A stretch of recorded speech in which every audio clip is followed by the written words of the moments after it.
Hablamos sobre la asociación de receptores en los circuitos eléctricos.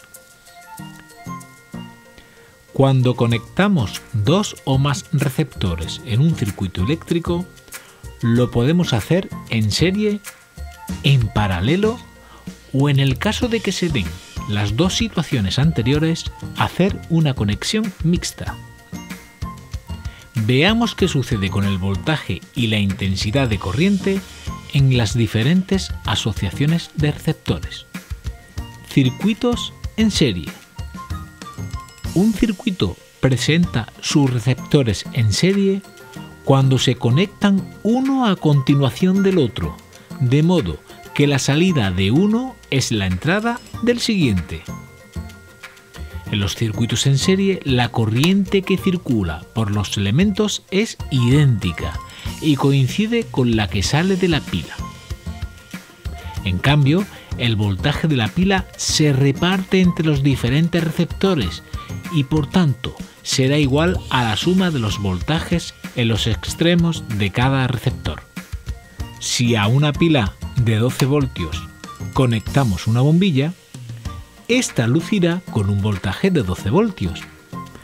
Pero si le conecto dos bombillas idénticas en serie, cada una lucirá con 6 voltios, bajando la luminosidad de ambas.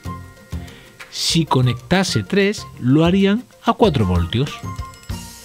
Consecuentemente, podemos afirmar que en un circuito en serie ningún receptor funcionará al voltaje de la pila, lo harán a un voltaje menor. Circuitos en paralelo. Un circuito conecta sus receptores en paralelo cuando estos tienen el mismo punto de entrada y el mismo punto de salida.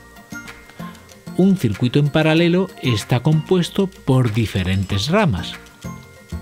En estos circuitos, la intensidad de corriente que sale de la pila será igual a la suma de las intensidades que recorren cada rama del circuito.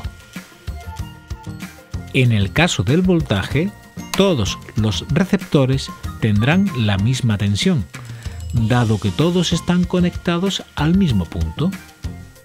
En el ejemplo, el voltaje de las 3 bombillas es 12 voltios, coincidentes con los 12 voltios de la pila. Circuitos mixtos. Cuando en un mismo circuito existen elementos conectados en serie y en paralelo, la disposición es mixta. En este caso, lo que se mantiene invariable es la intensidad de corriente que circula por los elementos que están en serie y el voltaje de los elementos del circuito que están en paralelo.